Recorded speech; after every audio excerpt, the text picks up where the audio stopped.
ఓం శ్రీ గురుభ్యో నమః. హరి ఓం గం గణపతయే నమః. ఐం సరస్వత్యే నమః. శ్రీ గురుభ్యో నమః.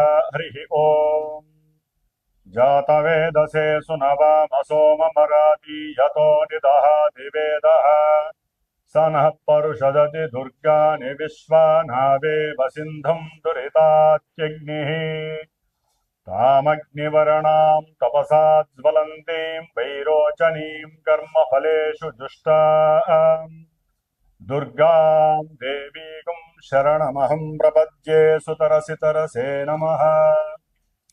ఓం దుమ్ దుర్గాయే నమః.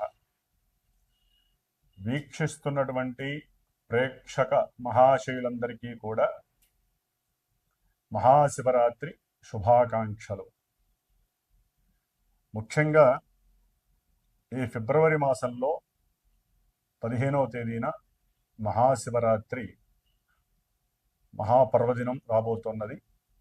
కాబట్టి ఆ రోజున అందరూ కూడా మన యొక్క సనాతన ధర్మాన్ని నిలబెట్టుకోవడానికి ఎటువంటి ఆపదలు విపత్తులు యుద్ధ భయాలు కలగకుండా ఆ పరమేశ్వరుడు గ్రహాలన్నిటినీ కూడా నివృత్తి చేసి పాపగ్రహ బలాలని ఆయన అడ్డుకొని ఆయన యొక్క కనుసైగల్లో పనిచేసేటటువంటి గ్రహాలన్నీ కూడా ఈ భూమి మీద నివసిస్తున్నటువంటి జీవరాశులందరికీ, ముఖ్యంగా మనలాంటి ప్రాణులందరి మీద కూడా ఎటువంటి విపత్కర పరిస్థితులు కూడా పంచభూతాల ద్వారా కలగకూడదని, ప్రకృతిలో విలయతాండవాలు కలగకుండా ఆపాలని. ఎందుకంటే మనకి దాదాపుగా కొన్ని నెలల బట్టి కూడా ఈ చతుర్గ్రహ కూటమి చాలా విశేషమైనటువంటి దోషాలని కలుగజేస్తూ విపరీతమైనటువంటి ప్రమాదాలు, యుద్ధ భయాలు, రాజకీయ నాయకుల మధ్య ఎన్నో రకాలైనటువంటి విభేదాలు, దేశాల మధ్య సరైనటువంటి ఒడంబిక లేక రకరకాలైనటువంటి సమస్యలు, ఉద్యోగరీత్యా ఎంతోమంది ఇబ్బందులు పడుట, ఒక దేశం నుంచి ఇంకో దేశానికి, ఈ దేశం నుంచి ఇంకో దేశానికి వెళ్ళలేనటువంటి పరిస్థితులు, ఎన్నో రకాలైనటువంటి ఇబ్బందులు పడుతూ ఉన్నటువంటి మన ప్రాణుల మీద ఆ పరమేశ్వరుడు యొక్క దయ కృపాకటాక్షము కలగాలని అందరూ కూడా శివరాత్రి రోజున పరమేశ్వరుణ్ణి అభిషేకిస్తూ ఆయన యొక్క అర్చనని చేస్తూ చక్కగా ఆయన యొక్క నామస్మరణతో జాగరణ చేస్తూ మన యొక్క ఆరోగ్యాన్ని, ప్రపంచ లోకక్షేమాన్ని మనం కోరుకుంటూ, మరి ప్రజెంటు ఇప్పుడున్నటువంటి కాలమాన పరిస్థితుల రీత్యా అంతరిక్షంలో మకర రాశిలో ఉన్నటువంటి రవి, బుధ, శుక్ర, కుజ 4 గ్రహాలు చతుర్గ్రహ కూటమిగా ఉంటూ ఫిబ్రవరి 3వ తేదీన మరి వ్యాపార గ్రహము, ఆరోగ్యానికి ముఖ్యమైనటువంటి గ్రహము, బుద్ధికి అట్లాగే మనం మాట్లాడే మాటకి ముఖ్యమైనటువంటి గ్రహం ఏదయ్యా అంటే బుధగ్రహము. మరి ఈ బుధగ్రహము ధనిష్ఠా నక్షత్రము 3వ పాదంలో ఉండి కుంభరాశిలో అడుగు పెడుతున్నాడు. అలాగే ఫిబ్రవరి 6వ తేదీన వివాహ కారకుడు, అఖండమైనటువంటి భోగభాగ్య సంపదలనిచ్చేవాడు, రత్నాలని, బంగారం యొక్క నగలని, అట్లాగే సినిమా వ్యవస్థని నిలబెట్టేటటువంటి వాడు, అందానికి, ఆకర్షణీయతకి, నేత్రాలకి, మనకి నిత్య జీవితంలో కావలసినటువంటి లక్ష్మీ ప్రాప్తికి కూడా కారకుడైనటువంటి ఈ శుక్రుడు మరి ఫిబ్రవరి 6వ తేదీన అదే ధనిష్ఠా నక్షత్రము 3వ పాదంలో ఉంటూ కుంభరాశిలో సంచారం ప్రారంభం చేస్తున్నాడు. మరి ఈ బుధుడు, శుక్రుడు ఇరువురు కూడా లక్ష్మీనారాయణ స్వరూపాలు, ఇరువురు కూడా జాతకరీత్యా మిత్రులు, అంటే ఫ్రెండ్స్. మరి వీరిరువురు కూడా తన యొక్క మిత్రక్షేత్రమైనటువంటి కుంభరాశిలో అడుగు పెడుతున్నారు. కానీ ఆ కుంభరాశిలో కొన్ని నెలలుగా సంచరిస్తున్నటువంటి సొంత నక్షత్రం శతభిష నక్షత్రంలో ఉంటూ పాపగ్రహమైనటువంటి ఎన్నో అపోహలని, ఎన్నో ఇబ్బందులని, భయాలని, మోసపూరితమైనటువంటి చర్యలను చేసేటటువంటి రాహువు ఛాయాగ్రహము ఆ యొక్క కుంభరాశిలోనే సంచరిస్తోంది. మరి ఆ రాహుగ్రహము యొక్క క్షేత్రంలో, శని యొక్క క్షేత్రంలో ఈ యొక్క బుధుడు, శుక్రుడు ఈ రెండు గ్రహాలు కూడా సంచరించటం కొన్ని ఇబ్బందుల్ని కలుగజేసేటటువంటి పరిస్థితుల్ని కలుగజేస్తుంది. సింహరాశి వారికి ఈ ఫిబ్రవరి మాసంలో 3వ తారీఖున ద్వితీయ లాభాధిపతి అయినటువంటి బుధుడు సప్తమంలో రాహువుతో కలవటం, తృతీయ దశమాధిపతి అయినటువంటి శుక్రుడు రాహువుతో సప్తమంలో కలవటం, ఇది ఈ బుధ శుక్రులు సప్తమ భావంలో ఉండటం అనేటటువంటిది చాలా దోషప్రదం. అట్లాగే సింహరాశి వారికి ఆల్రెడీ కొంతకాలం నుంచి రాహుకేతువులకి సంబంధించినటువంటి సర్పగ్రహ బాధ వేధిస్తూనే ఉంది. వీరు ముఖ్యంగా ఈ యొక్క మాసంలో, ఈ యొక్క 2 నెలల కాలంలో ఇంకా మిగతా గ్రహాల యొక్క కలయిక వల్ల కూడా చాలా చాలా విధాలైనటువంటి నష్టాలు వీరు కలుగుతున్నాయి. ముఖ్యంగా వ్యాపారస్తులు, చేనేత వస్త్ర కార్మికులు, ఎవరైతే బట్టల బిజినెస్ చేస్తారో వారు, బంగారము వెండికి సంబంధించిన వస్తువుల ఆభరణాల తయారీ కానీ, వాటికి సంబంధించినటువంటి క్రయ విక్రయాదులు నడిపేవాళ్ళు కానీ, లేకపోతే చలనచిత్ర సీమలో పనిచేసేటటువంటి వాళ్ళు కానీ, రైటర్స్ కానీ, గాత్రంతో పాటలు పాడేవాళ్ళు కానీ, భరతనాట్యం చేసేటటువంటి కళాకారులు కానీ, కళాకారులకి సంబంధించి శిల్పకళా నైపుణ్యం ఉన్నటువంటి వాళ్ళు, ఫోటోగ్రఫీకి సంబంధించిన వాళ్ళు, సినిమా యాక్టర్స్, అట్లాగే ఎవరైతే బ్యాంకింగ్ వ్యవస్థలో బ్రోకరింగ్ ఉద్యోగాలు చేస్తూ ఉంటారు కొంతమంది, వాళ్ళు కానివ్వండి, ముఖ్యంగా ఈ అద్దాల షాపు అంటే అద్దాలకి సంబంధించినటువంటి వ్యాపారాలు ఉంటాయి కొంతమందికి,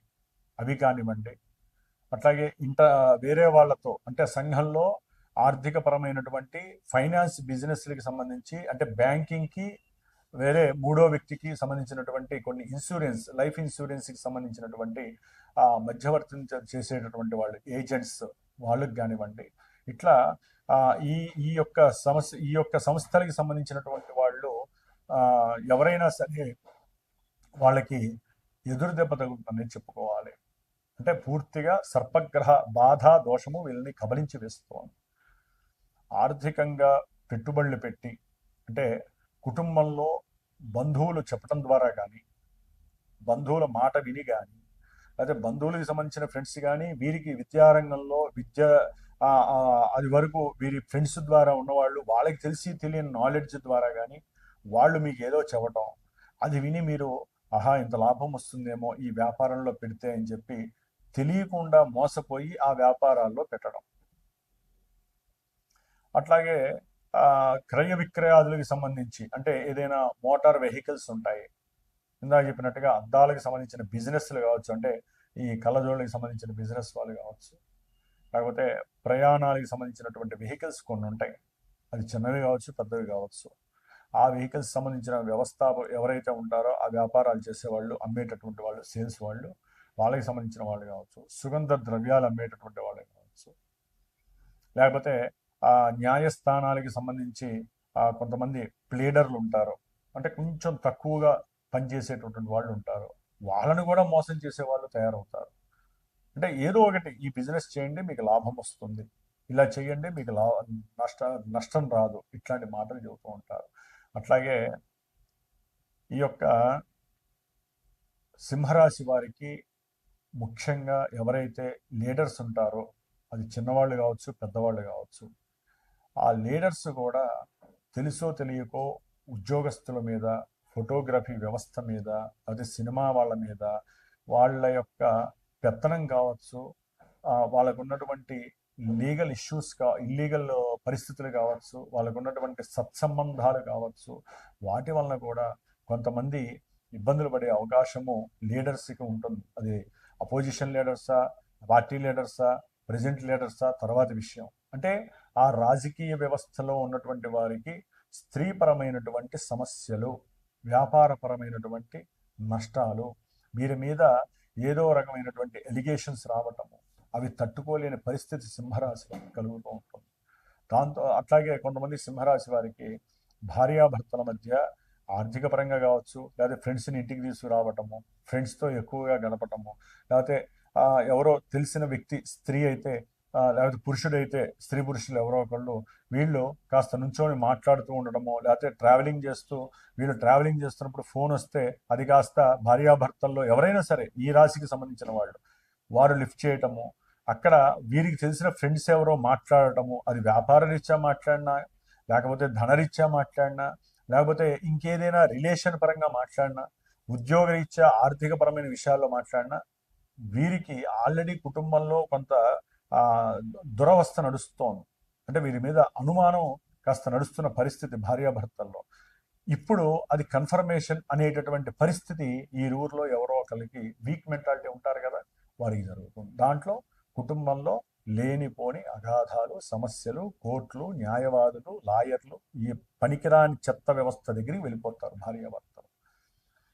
ఎప్పుడు కూడా అండి భార్యాభర్తల మధ్య ఏదైనా సమస్య వస్తే ఎవరో ఒకళ్ళు ఓకే నేనే తప్పు చేశాను, లేకపోతే నేనే త్వరపడి మాట్లాడానని చెప్పి మనకి మనం అనుకొని అవతల వాళ్ళకి ఛాన్స్ ఇచ్చామనుకోండి, బయట వాళ్ళకి ఛాన్స్ కాదు, భార్యకి భర్త, భర్తకి భార్య ఛాన్స్ ఇస్తే అంతటితో సమస్య ముగిస్తుంది.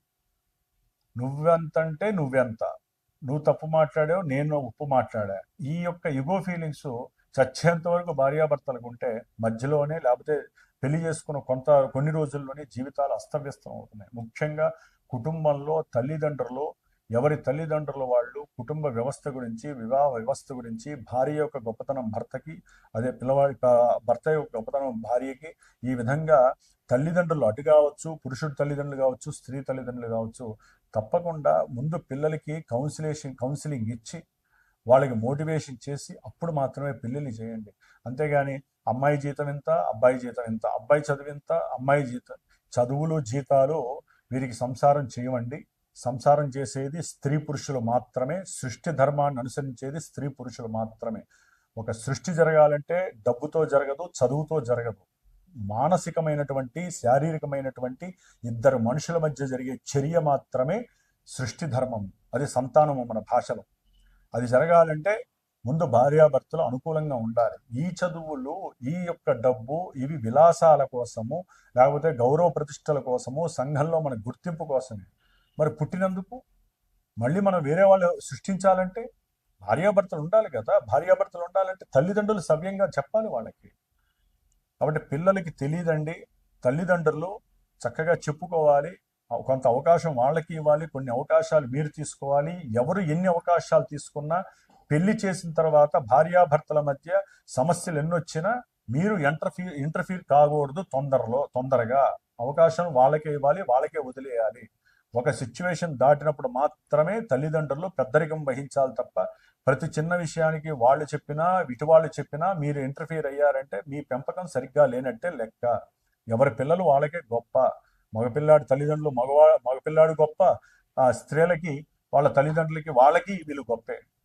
కానీ పెళ్లి చేసిన తర్వాత భార్యకి భర్త గొప్ప, భర్తకి భార్య గొప్ప అని గుర్తుంచుకొని వాళ్ళిద్దరిని కలిపేటటువంటి మాటలు మోటివేషన్ చేయాలి తప్ప విడగొట్టేటట్టుగా ఇంటికి వచ్చేసి వదిలేసి ఇలాంటి నెగిటివ్ మాటలు మాత్రం దయచేసి తల్లిదండ్రులు మాట్లాడకండి.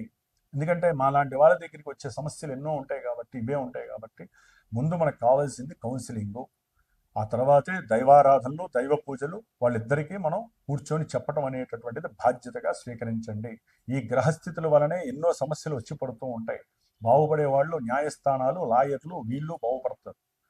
కాబట్టి చక్కగా ఈ యొక్క సింహరాశి వారికి గ్రహస్థితి బాలేదు కాబట్టి ఇప్పుడు దీనికి తోడు ఏది మాట్లాడినా దోషమే, ఏది మాట్లాడినా అవమానమే. సంఘంలో మీ కీర్తి ప్రతిష్టలు దెబ్బతింటూనే ఉంటాయి. ఫ్రెండ్స్ మోసం చేస్తూనే ఉంటారు. భార్యాభర్తల మధ్య అగాధాలు కలుగుతూ ఉంటాయి. జాగ్రత్తగా ఉండండి. కాబట్టి వీలుంటే అంత ఘోరమైన సమస్య ఉంటే మీ జాతకాలలో ఏదైనా సమస్య ఉందేమో చూపించుకొని మా లాంటి వాళ్ళ దగ్గర దానికి తగ్గట్టుగా ఏ హోమాలో పూజలు చేసుకుంటూ జీవితాన్ని ముందుకు జరపండి తప్ప మీలో మీరే డబ్బులు ఖర్చు అవుతే పూజలు చేస్తే అని చెప్పి మీకు మీరే గొడవలు పట్టడం, విడిపోవడం ద్వారా ఏది ఒరగదు. దైవం ఒక్కటే మన మధ్య అనుసంధానింప చేస్తుందని మాత్రం గుర్తుపెట్టుకోవండి.